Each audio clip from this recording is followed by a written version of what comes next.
Ron Harper's dunk on Lynn Bias and Paul Mukasey at the top of my list.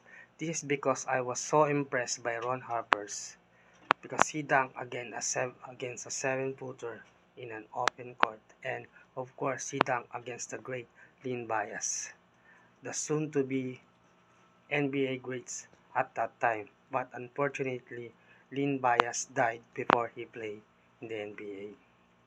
If you agree with my list, comment down below.